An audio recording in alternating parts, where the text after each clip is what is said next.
Vamos ver então, agora para a palavra. E a gente vai ler o que Daniel anunciou 500 anos antes de Cristo. Daniel profetiza a história. A gente vai ver o capítulo 2, os versículos 1 a 3, depois nós vamos ver os versículos 26 a 45. E essa é uma das profecias mais incríveis da palavra e que relata toda a história antes dela acontecer. Todo mundo conhece, ou a maioria conhece Daniel, especialmente por essa história da vida dele. Daniel na cova dos leões. Mas quem que foi esse homem de acordo com a palavra? A gente poder, antes de entrar no texto propriamente, saber um pouco sobre a vida dele. Daniel nasceu em Jerusalém, aproximadamente no ano 623 a.C. Ele era da tribo de Judá, de família real e de nobreza. Era, segundo a palavra, sem defeito físico, boa aparência, culto e inteligente. Em 605, aos 18 anos de idade, foi levado como escravo para a Babilônia. Na Babilônia, serviu diretamente ao rei Nabucodonosor. Deus deu a Daniel sabedoria e inteligência em todos os aspectos da cultura e da ciência, e o dom de interpretar visões e sonhos. Foi um homem que, apesar de suas habilidades, glorificava somente a Deus. Foi um profeta que tinha comunhão com Deus e profetizou durante 67 anos, entre 603 a 536 antes de Cristo. O seu livro foi escrito provavelmente entre os anos 535 e 530 antes de Cristo. E com essas informações a gente vai então para o texto de Daniel. Capítulo 2, versículos 1 a 3, a gente vai ler pausadamente, vai ver o que ele está dizendo. Vamos usar algumas figuras para poder ilustrar o que ele revela, Deus usa para revelar para Nabucodonosor, que era o Barack Obama da época, o homem mais poderoso da terra. No segundo ano de Nabucodonosor, como rei da Babilônia, ele, Nabucodonosor, teve uns sonhos que o deixaram tão preocupado que não podia dormir. Então, mandou chamar os sábios, os adivinhos, os feiticeiros e os astrólogos, para que eles explicassem os sonhos.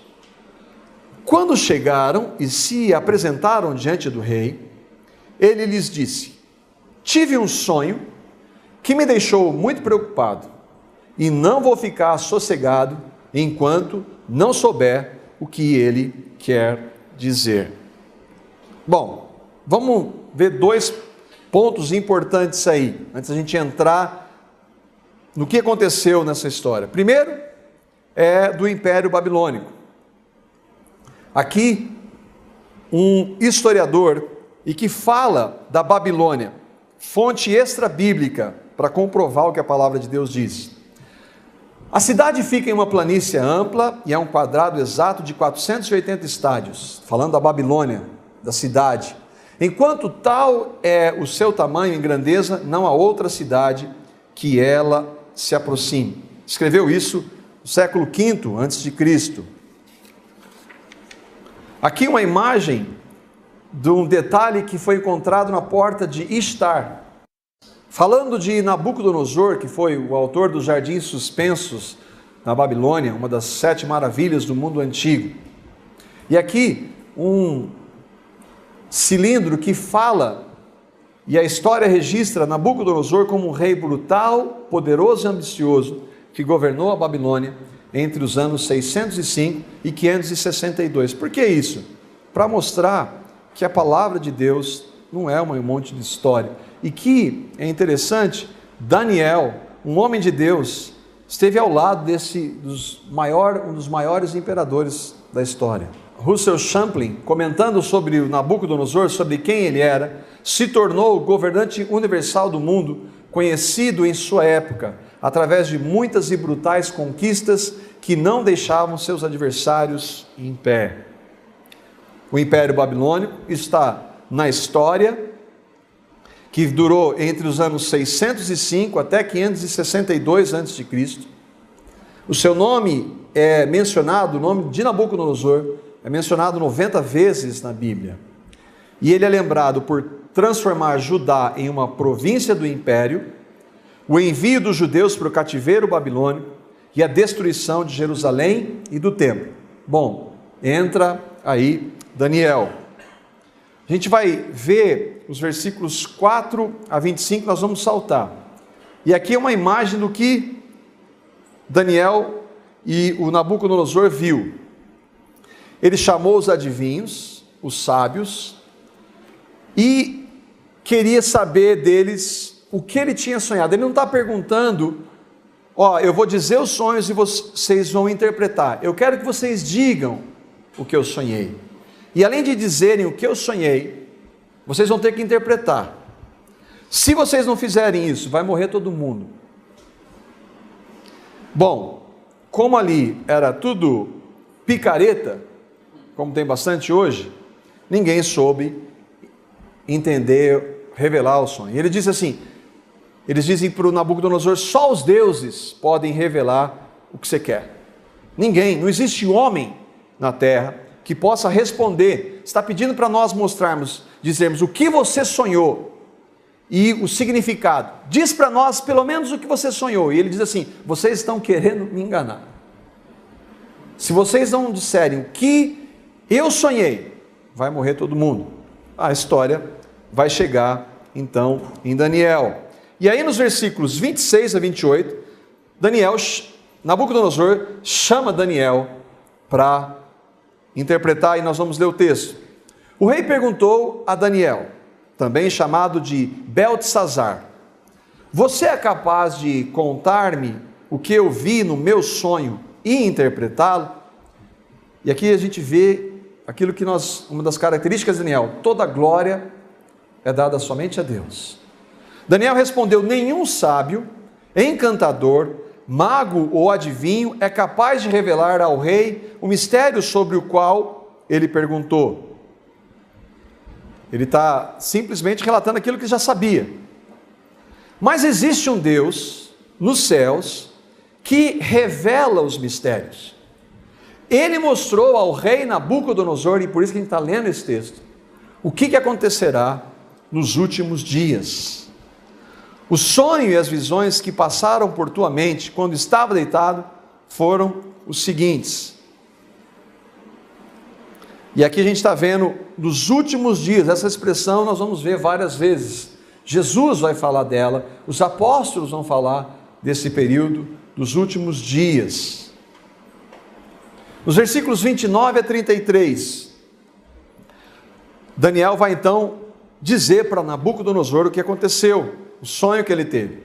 Quando estavas deitado, ó rei, a tua mente se voltou para as coisas futuras, e aquele que revela os mistérios te mostrou o que vai acontecer.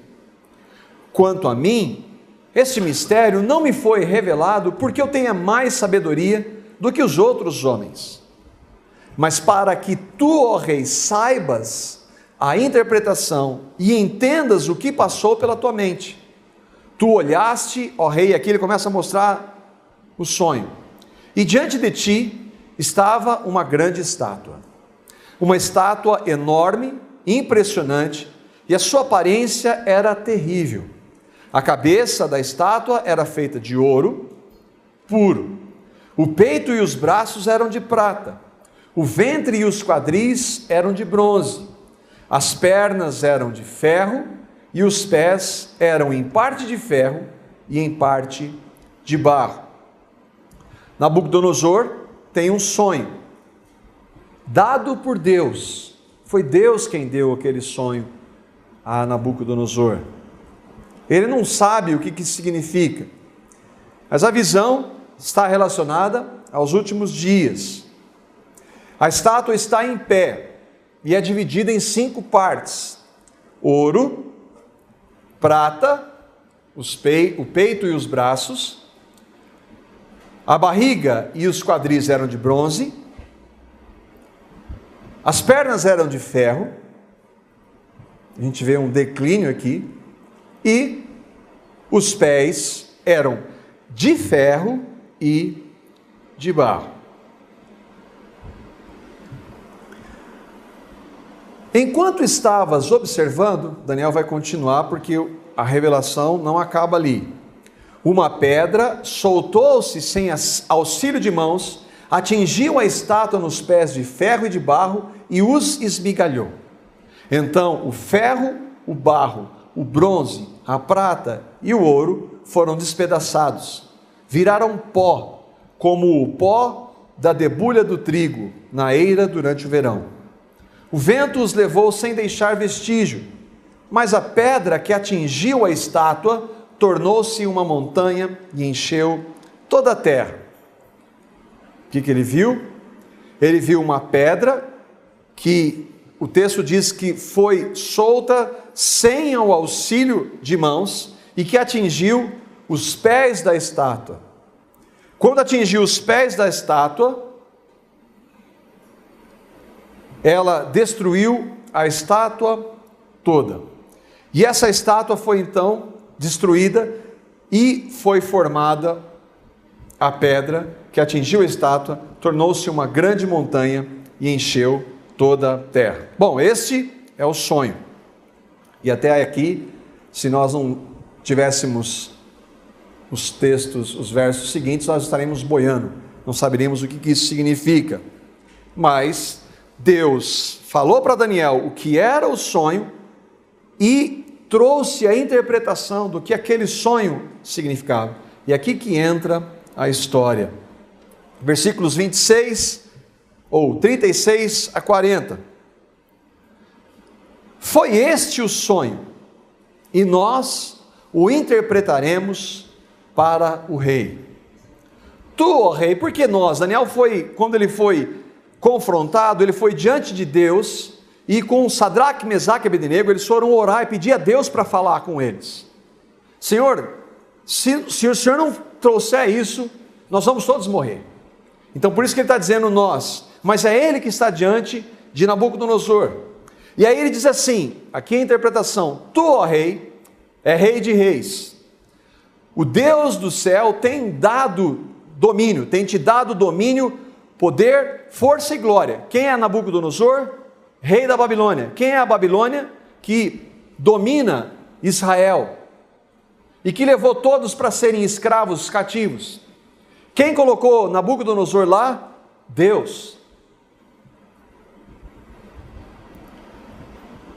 Esse Deus colocou nas tuas mãos a humanidade, os animais selvagens e as aves do céu.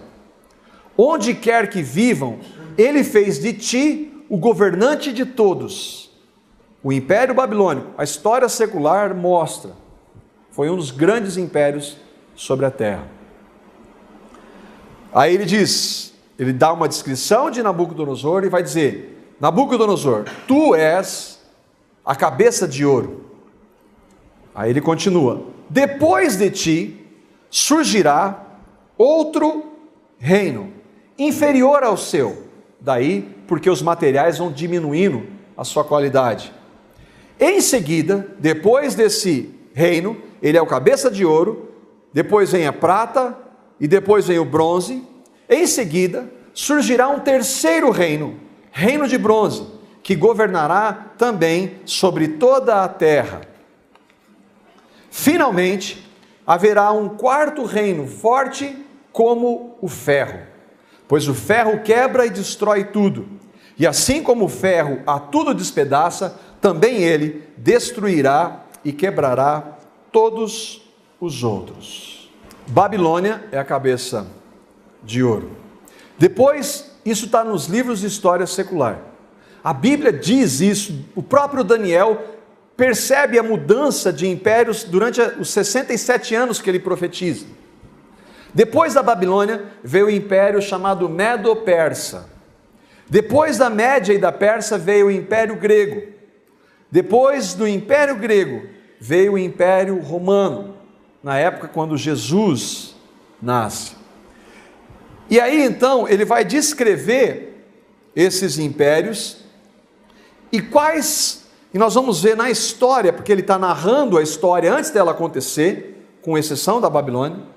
O Império Babilônico durou de 603 a 539, aproximadamente. De 539 a 330 veio o Império Medo-Persa. A Grécia veio de 330 a 68 a.C. e Roma de 68 a 476. Versículo 41. Ele não terminou ali, agora ele vai falar de um outro império. Então todos esses já passaram. O último império, o Império Romano, foi até aproximadamente o século V depois de Cristo. Ele diz assim: como viste, os pés e os dedos eram parte de barro e em parte de ferro. Aqui é uma outra realidade. Isso quer dizer que esse reino será um reino dividido. Todos aqueles foram impérios que dominaram. Aqui este reino é um reino dividido, mas ainda assim terá um pouco da força do ferro, embora tenha visto ferro misturado com barro. Assim como os dedos eram em parte de ferro e em parte de barro, também esse reino será em parte forte e em parte frágil. E como viste o ferro estava misturado com o barro, isso quer dizer que se procurará fazer alianças políticas por meio de casamentos, mas essa união não se firmará, assim como o ferro não se mistura com o barro. Então ele falou da Babilônia, ele falou da Média Pérsia, ele falou da Grécia e de Roma. Irmãos, séculos antes de acontecer. E ele está falando de um último império, que é um reino dividido, que não mais há um único império, e desde Roma até hoje, nunca mais houve. Outro texto de Daniel, que nós não temos tempo para ver, ele vai falar dos 10 dedos, como sendo governos que existiram, e que vão existir até o dia que virá essa pedra, que o texto diz. O que esse reino, os pés quer dizer? Será um reino dividido. Os dedos eram em parte de ferro e em parte de barro. Os dedos, então, simbolizando 10 governos. Ele vai procurar fazer alianças políticas por meio de casamentos, mas essa união não se firmará. Versículos 44 a 45. Na época desses reis, o Deus dos céus estabelecerá um reino que jamais será destruído e que nunca será dominado por nenhum outro povo. Destruirá todos esses reinos e os exterminará, mas esse reino durará para sempre. Este é o significado da visão da pedra que se soltou de uma montanha sem auxílio de mãos. Pedra que esmigalhou o ferro, o bronze, o barro, a prata e o ouro. O Deus poderoso mostrou ao rei o que acontecerá no futuro. O sonho é verdadeiro e a interpretação é fiel. Quem que é a pedra? É Cristo. Daniel está anunciando todos os governos do mundo, toda a história, até o fim. E essa pedra vem em Cristo, uma primeira vez, e vem da segunda, para estabelecer o seu reino sobre toda a terra. Não há dúvida de quem é essa pedra. Calvino, falando e comparando com os judeus, ele diz assim: os judeus concordam conosco que esta passagem, que nós acabamos de ler, só pode ser entendida como sendo o reino eternal de Cristo. Não negam que o sonho dado ao rei da Babilônia apontava para o reino de Cristo. Os judeus entendem que a pedra é o Messias, só que eles não creem no Messias. O fato de ainda estarem esperando o seu Cristo é onde eles diferem de nós. É triste, mas a maior parte dos judeus negou a Cristo, que é a pedra. E onde a gente vê Jesus como a pedra? Em vários textos do Novo Testamento.